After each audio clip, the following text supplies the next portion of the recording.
he's in, but yeah, we can't see him. Would you be able to, let's see. Do I have permission to copy an invite link? Like if I send this to Sahil, let me see. He's in.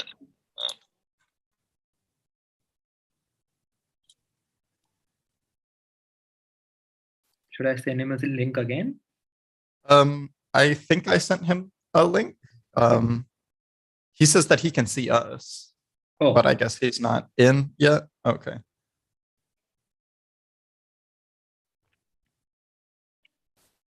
So there's a difference between a public link and a private link, right? Yeah. Yeah. So.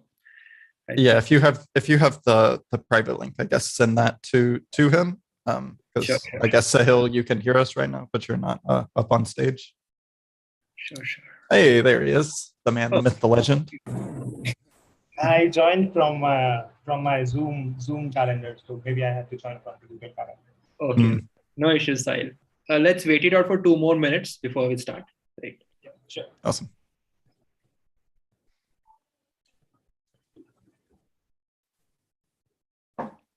Hey guys, welcome. We are so excited to have you all here. Come through. Just wait for 2 more minutes before we start.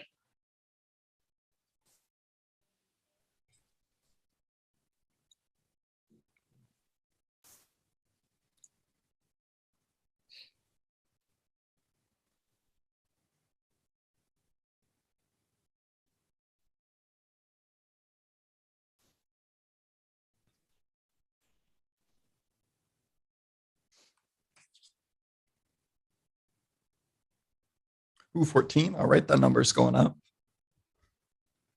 So welcome everybody.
Okay, let's start and people can still join in, right?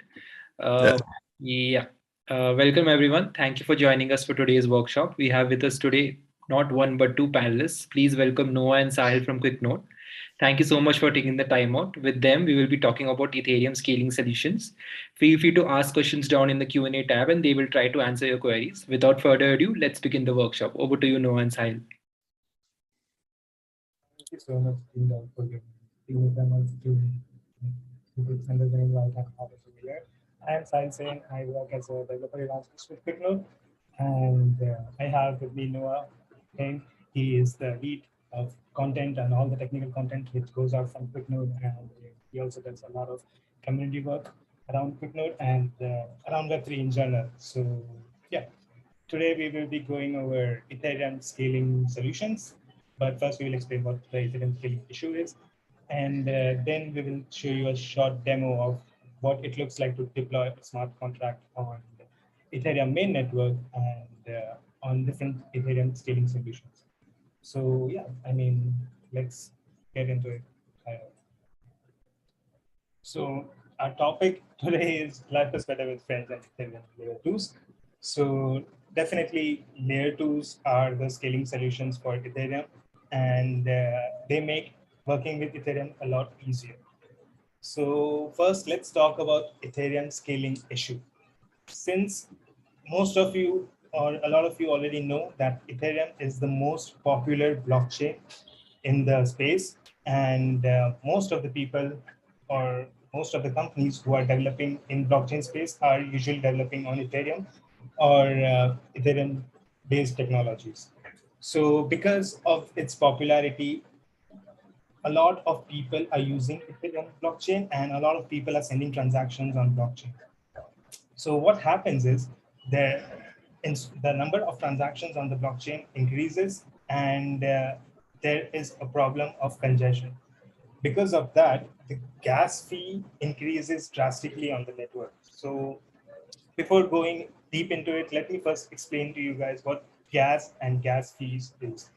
So imagine Ethereum as supercomputers or a world computer which is distributed all around the world. And to do some operation on the computer, you are using resources of that computer, right?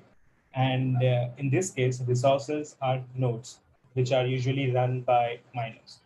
And they are providing hardware resources to run this Ethereum supercomputer smoothly and give the expected output. All right. So whenever you are sending a transaction or whenever you are writing some data on the Ethereum blockchain, you are using a certain piece of or certain resource of that supercomputer, in exchange of which you need to pay some fees, right? Because you are using the computer. And that fees or that uh, resource fee is measured in terms of gas. Gas is the unit of measurement of how much amount of work you are doing on the network. So that is gas, and it is the unit of measurement of the amount of work done, and parallel to that is gas fee. So gas fee changes depending on the amount of traffic on the network. Whenever the traffic is high, the gas fee goes high. And whenever the traffic is like significantly low, the gas fee comes low. So that's about gas and gas fee. So as I already mentioned, Ethereum is the most used network, and people are developing on a gas fee goes high. So there have been a lot of talks about Ethereum scaling solutions, and there are a lot of promising solutions which are coming up. But the most promising, there are mainly two types of Ethereum scaling solutions. The first is on-chain solution, which is actually scaling the Ethereum network, Ethereum blockchain. And the second types are off-chain scaling solutions, which means developing some solutions which are not on the actual Ethereum network, but off of the Ethereum network, and they process transactions differently, and then the data is stored on the Ethereum network. So like eventually scaling the Ethereum network. But the main thing with these scaling solutions is not just scaling, right? Since Ethereum is used because it's decentralized and not controlled by anyone, but a lot of these scaling solutions, since they are not on Ethereum network itself, can become centralized, right? So these thing has to be kept in mind, that these scaling solutions, despite of having high speed and high throughput of transactions, needs to be decentralized too. So there are mainly two types of scaling solutions: on-chain scaling, off-chain scaling. And in on-chain scaling, the solution is sharding, which will be coming up in the Ethereum 2.0. And sharding means just like dividing the Ethereum database horizontally and creating small chains called shards, and transactions are like processed in them and then on the mainnet. And then the other network and the other solution is off-chain scaling solutions. In that, rollups and sidechains are two main solutions or two main types of solutions in the off-chain scaling part. So rollups means they are different, like not different chains, but in theory, but practically they are different chains, but their transactions are settled on different chains, and then the transaction data is stored on the Ethereum network, Ethereum main network. So there are mainly two types of rollups: Arbitrum rollup and optimistic rollup. And what happens with rollups is that they deploy a smart contract on the Ethereum mainnet, and that smart contract helps to get the transactions which are settling or which are being processed on these rollup chains to the Ethereum main network. The transactions are settled on the Ethereum. The transactions are set up on these side rollup chains, and then this data is then sent to the Ethereum main network and saved on the Ethereum main network. So in this way, they achieve security of Ethereum main network, plus they do not congest the Ethereum main network, as these transactions are not getting settled on the actual Ethereum network, but on some different rollup chains.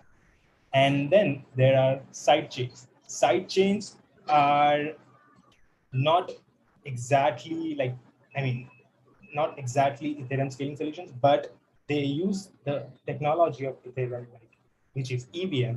EVM is basically the compiler on Ethereum network.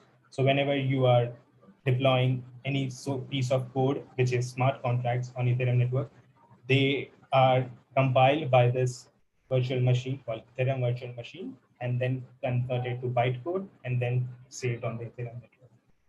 So sidechains are based on EVM.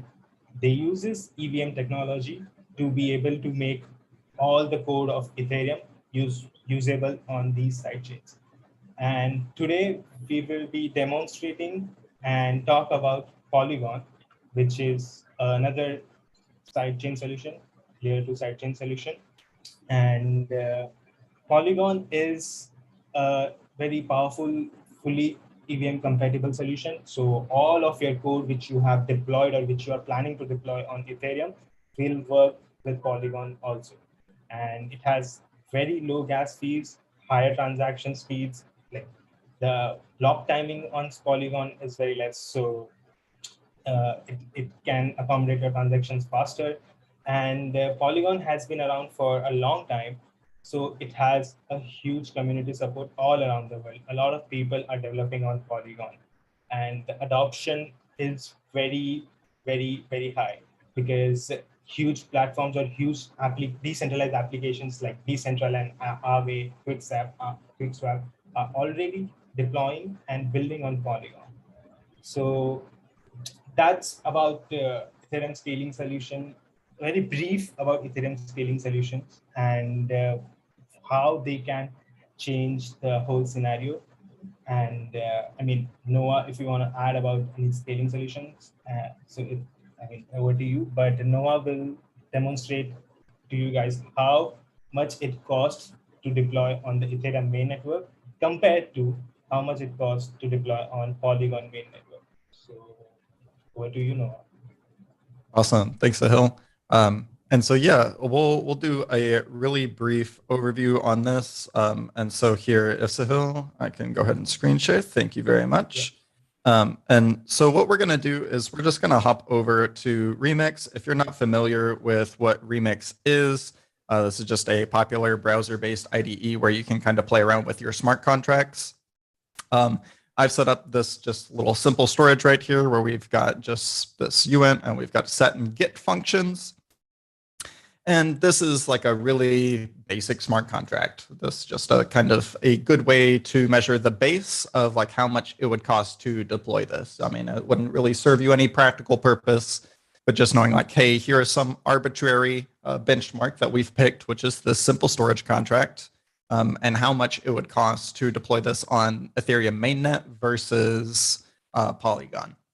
Because that's really at the end of the day, this scaling solution that we are talking about. You know, if you have the money, Ethereum is scaling just fine. You know, like if you have the money to throw at it, your transaction is going to get accepted. But it just costs a little bit too much for a lot of people right now. And so we'll do a really quick demonstration on how you can set up these different custom endpoints with Remix. And so first we'll just go ahead and compile this and we'll go over here. And if you are following along, you would just want to make sure that you're using injected Web3.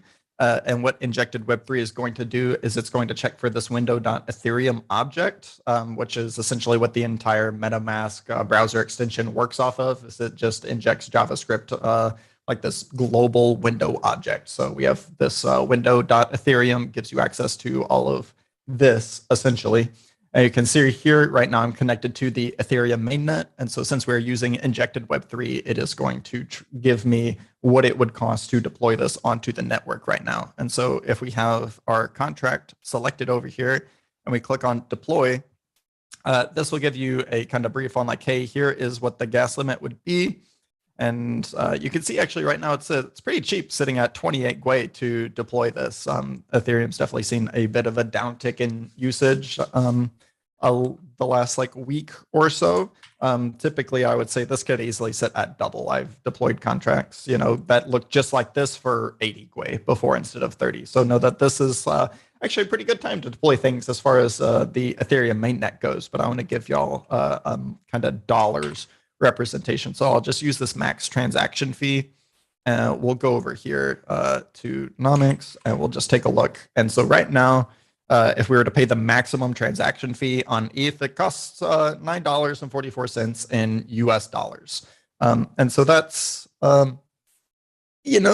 like it could be more expensive, but $10 just to deploy a number that you can, then set and update is a little bit expensive. And keep in mind that every time you're setting the number, you're not going to be paying $9. The transaction fee to deploy all of this is a little bit more than it would be to just update the value. But even then, you're still going to be paying a fee every single time that you want to update the set function.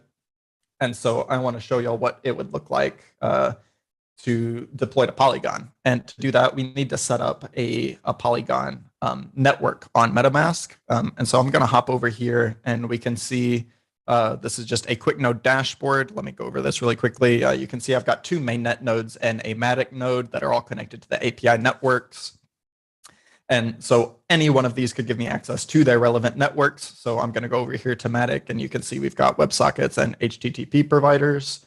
And so I'm just going to go ahead and copy this link and then we can go over here to MetaMask and we can go ahead and click on, let's go ahead and just add a new network.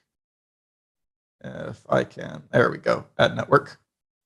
And so this network name, we're going to call this Matic Polygon demo. And then you can just plop in your RPC URL that Quicknode just gave you. And for the currency symbol, we want this to be Matic. And the chain ID for Polygon is 137. And so you can also plug in a block explorer, and this will link you to all of the relevant transactions as you send them. We won't be taking a look at that. So we can see I've got an account already set up with a little bit of Matic to show you what this will look like. But if we go over here and make sure that instead of being on Ethereum mainnet, that we're on our Matic Polygon demo, you can see here, if I try to deploy it, MetaMask is going to pop up and it's going to tell me, all right, it's going to cost 0.0 whatever, this amount. I'll go ahead and confirm that. We'll go ahead and deploy this contract. And while we wait for that to deploy, I'm going to show you what this would cost in ETH. So you can see this is denominated in ETH. So ETH right now is worth 2,600 US dollars. I think Matic right now sits at about, I don't know, probably like $10 at most, or like $1.50. You could look it up. It's significantly, it is orders of magnitude cheaper than this. But even if we were using ETH instead of Matic, you can see that this is already fractions of what we were using before. 60 cents to deploy this. And you can probably cut this number down in 10. So it's like fractions of a penny, honestly, to deploy this contract over to the network. And you can see, looks like we may have this. Let's see. Transactions recorded. You can see creation. See if we can view. And so let's go over here and see. So I don't have this deployed yet. So we'll hang tight here while we wait for this to deploy. And I see here, we have any questions that I can answer while this goes up. I see a little bit about ZK rollups.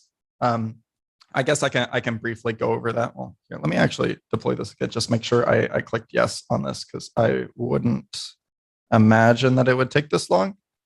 You can see it's telling me to view on Etherscan. really, it doesn't even matter if we end up deploying this. It's just kind of a way to show you what this would look like. The big deal here is really this, because that's what we care about at the end of the day. Is like we want to use these layer 1 and layer 2 solutions and these side chains, all of this blockchain technology. We want everyone to be able to use this. And, not everyone has $10 to just blow on all of this. And so at the end of the day, it's all about making this technology accessible to everyone, regardless of how much dollars they have to spend. It's about enabling this global financial economy for every single person. And so $10 is way too high of a barrier for someone to deploy something that's just like this. This isn't like a financial system. It's not a dApp that anyone's going to actually be using. And that's $10. So if you imagine as this complexity grows, that you can easily be paying $100+ to just interact with these applications, not even deploying them. It can cost thousands of dollars to deploy something as simple as an NFT project. And so really using these solutions that are employing like side chains or optimistic rollups or zero knowledge rollups, as we saw a question a little bit earlier, it's these solutions that are really going to enable everyone to be using this technology, because Ethereum mainnet is just a little bit too expensive. And so you can think about optimistic rollups as a way to scale these solutions, because there's a lot of kind of cruft and extra information that gets included in these transactions and these deployment models whenever you aren't using an optimistic rollup. It's not going to trim any of that for you, and you're paying for every single bit of data that you're uploading to the chain. And so you can think of optimistic rollups. You end up sacrificing a little bit of security, as you have to trust the people. I think arbitrators is the correct term. Someone can correct me there if I'm wrong, but people that are checking transactions that are being uploaded on optimistic rollup. It's very much like a proof of stake model where you can, it's optimistic because we are assuming everyone that's submitting these proofs are acting in good faith. But there are also, in order to submit those proofs in the first place, you have to submit like a bond, for example. I think on Optimism is what they call it. And so if someone takes a look at your bundle that you submitted and says, hey, I think this proof is not correct, and these proofs that I'm talking about at a high level are Merkle proofs. It's, you use Merkle trees and Merkle proofs in Git on a day-to-day basis. You just don't really think about Merkle trees in your day-to-day, just because it's kind of abstracted away from you. But if someone submits a fraudulent transaction or is trying to censor the network, it has a certain amount of time period where everyone can take a look at it. And, there's no program that's looking at it to be like, hey, is this good? Yes or no. We're kind of relying on the network of arbitrators that if someone is going to submit a fraudulent transaction, that someone is incentivized to actually call that out and say, hey, this transaction is fraudulent for X, Y, and Z reasons, and I can prove it with my own Merkle proof. And if someone gets found submitting a fraudulent transaction, that person, that their bond that they staked originally ends up getting slashed. So you do have this decentralized function. It's just not quite as robust as I think the current Ethereum mainnet is. So you do sacrifice a little bit on centralization and security, but at the end of the day, not really too much. And so you can think of zero knowledge proofs as just another form of rollups. So we call it a rollup. I kind of covered the optimistic part. I'll get to the rollup now, is because it takes all of those transactions and rolls it up into that Merkle proof that people then can take a look at. So you're able to submit 20 to 30 times more transactions for the same amount of block space, because that's what you're really paying for in gas at the end of the day. Is like, all right, there's only so much data that can fit in a block, and how much is that block worth? It's really just depending on how many other people are trying to stuff their things in that block. And so if you can fit more transactions into the same amount of data space, that's always going to be just kind of more bang for your buck. And zero knowledge proofs do a very similar thing. It just goes about it in an entirely different way, using these things called zero knowledge proofs, and ZK snarks is what they're commonly referred to. And it's a way to cryptographically prove that these things are all true without really showing you what's happening behind the scenes. You can kind of cryptographically prove that, hey, these transactions are correct. And so that is another model that people are looking at for scaling. I would say if I were to judge the two, it's a little bit earlier in the days. Like there are not as nearly as many ZK functionality as there is for optimistic rollups at this current point, but they're both general scaling solutions. And it seems like I'm having some issues on transactions recorded. I don't see any deployed contracts, so I'm not entirely sure what happened here and why this didn't deploy. But I think at the end of the day, it doesn't really matter too much. The main thing that I wanted to show y'all was this. And so I'll go ahead and stop sharing my screen, and I'll go over and see if there were any questions that we can answer. And so this just be in the Zoom chat. Yeah. MetaMask has Infura inside the RPC URL. For Polygon, you added a Quicknode URL. So is Quicknode similar to Infura, and can Infura also connect to Polygon? I don't know if Infura supports Polygon currently, so I don't want to say yes or no to that, but you can think of Polygon, or not Polygon, but Quicknode and Infura as similar services. We are both RPC providers. We provide you that URL that is essentially access to the blockchain network. You can use Quicknode. That's where we work, and so obviously that's what we're using for these demos. But for your regular development purposes, you can either run your own node locally, and so instead of using that big Quicknode URL that I plugged in, it would say like localhost, and then you'd open up your port and you can run your own node, or you can use any of the other RPC competitors as well.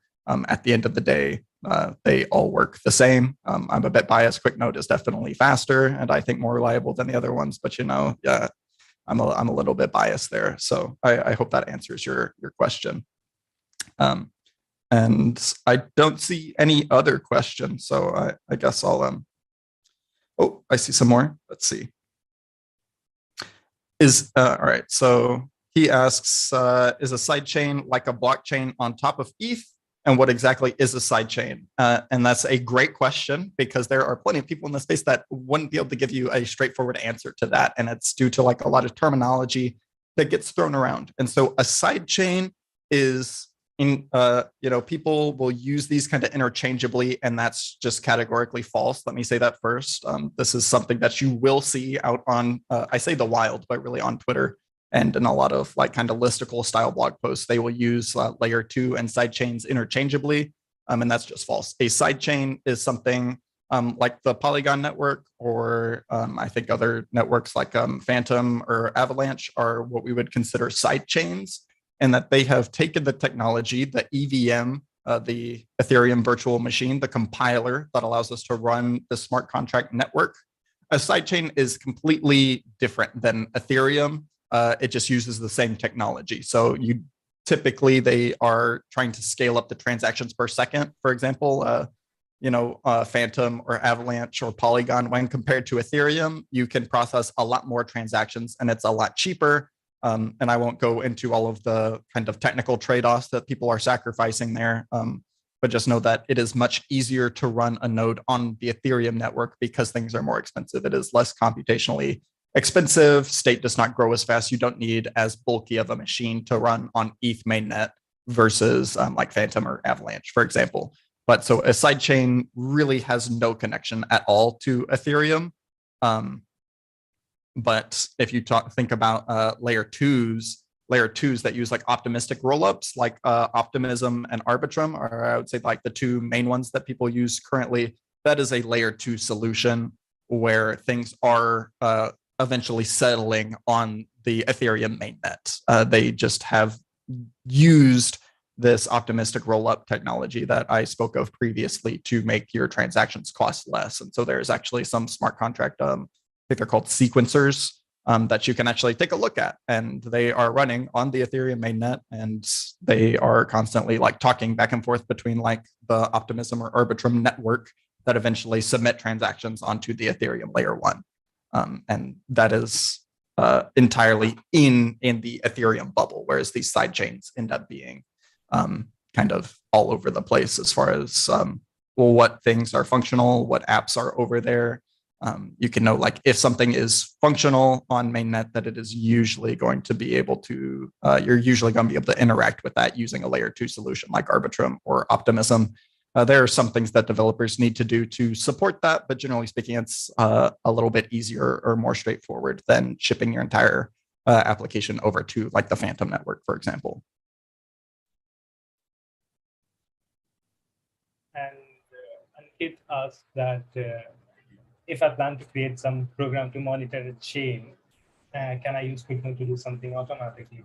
How would the pricing work? So with Quicknode, you cannot get the events automatically. For that, you will have to write your script. For example, you'll have to subscribe to that particular event.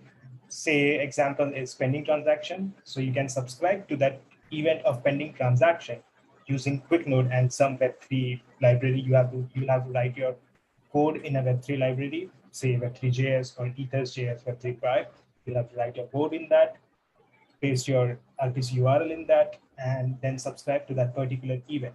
What happens with Quicknode is Quicknode fetches those events from chain to you. It cannot automatically give you the results. You'll have to write your script. What Quicknode can help you with is just connecting to the blockchain and get those events and get the raw transaction and the raw blockchain data. And Rishabh Raizada asks that, can Quicknode help me to listen to real-world events? Example, a new PR on GitHub repo and execute a function on my deployed smart contract. So it does not work like that. Quicknode can help you get, as I already explained in the previous question, Quicknode can help you get blockchain events. Anything which is residing on blockchain and you are listening for that particular event to happen, you can place a filter for that event, and using Quicknode, you can get that event as soon as it happens.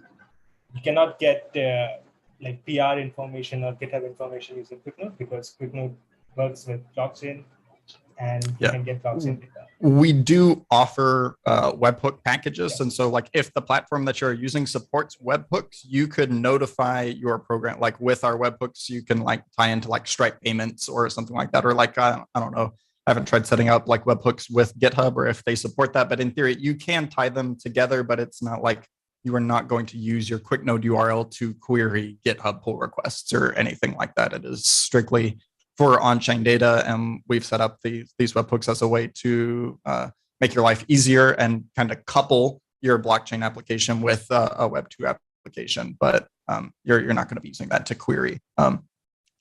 And I see, how does Quicknode compare with the graph? So Quicknode would be a layer underneath the graph. If you're thinking about the graph protocol as like a way to read blockchain data in like an organized and structured information, or in a structured way, at the end of the day, they need to get the raw data somehow. And so the graph, whether it's hosted via like on their like big network or you are hosting it yourself and deploying this, you could really think of the graph protocol as just like a really big indexer of sorts. And so you need some way to feed data into your indexer to organize all of the data, and you would use Quicknode to do something like that. Nakisha asks that, so apart from connecting to chain by using RPC, what does Quicknode help you? So we do, as Noah already mentioned, we do have these Webhook APIs using which you can get webhooks for all the events which are happening on chain. We recently launched an NFT API using which you can verify ownership of the NFTs, but like you just have to paste the address and then you can verify the ownership of those NFT for those particular addresses. And then we also have archive node APIs. For example, if you wanted to like sync the entire blockchain locally, you need a lot of hardware space to do that, plus a lot of high-end hardware space to do that. And these blockchain nodes can go out of sync a lot of times. So maintaining is really tough. So yeah, if you wanted to get archive data all the way up to Genesis, if you wanted to verify ownership of NFTs using NFT API, you can do that. If you wanted to get blockchain webhooks for blockchain events, you can do that with Quicknode. And that's about it. I think there's just one another question, that do sidechain make use of rollups to improve efficiency? So no, sidechains does not use rollups. they have their own consensus mechanism, as Noah already mentioned, that a lot of these sidechain has POS, proof of stake consensus mechanism, and rollups are different, and they have their smart contracts deployed on Ethereum, and they just verify the transaction data using those smart contracts and different algorithms. So not all, I mean, I don't think smart chain uses rollups, but if Noah has anything to add on that, he can. No, I think that's generally speaking correct. You know, I don't want to 100% say that because I haven't done the looking into it to see if any of the sidechains do in fact employ those.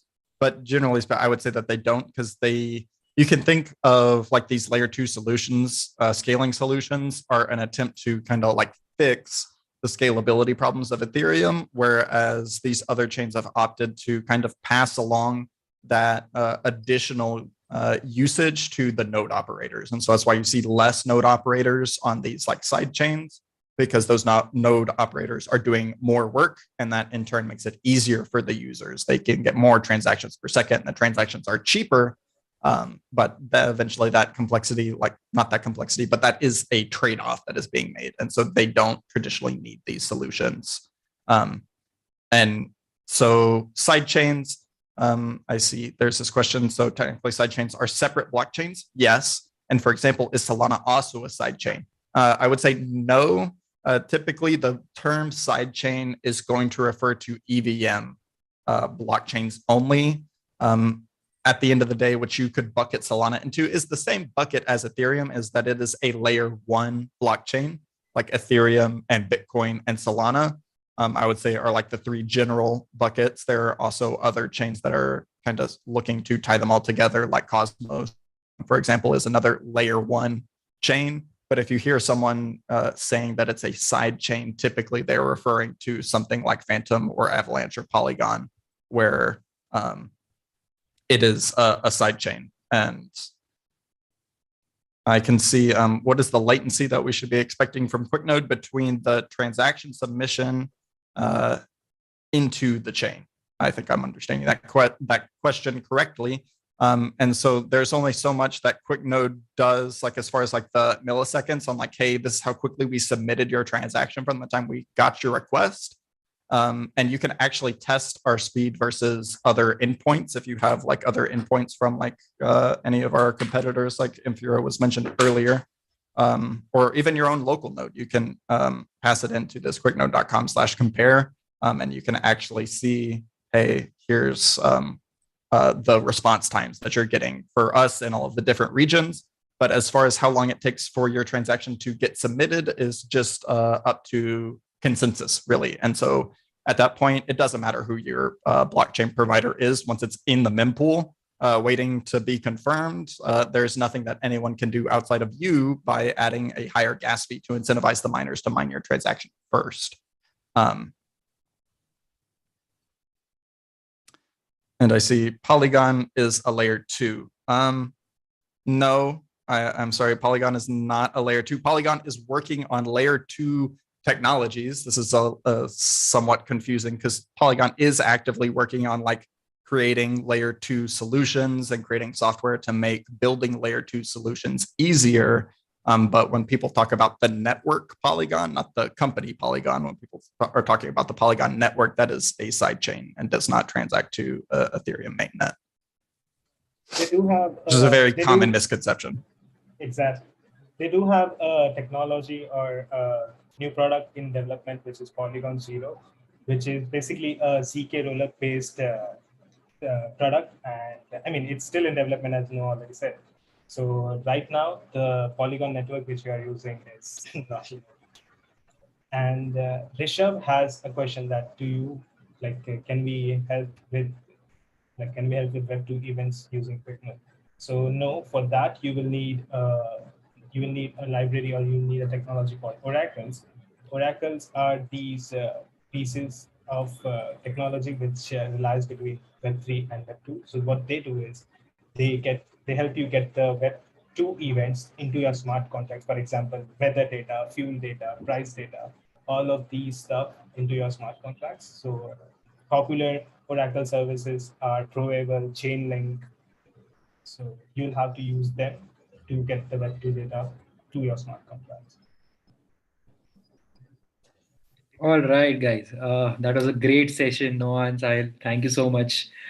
Before you folks leave, we have prepared a small quiz for you. Here's a link on the chat. One of you gets all the right answers will be given 1,000 rupees Amazon voucher.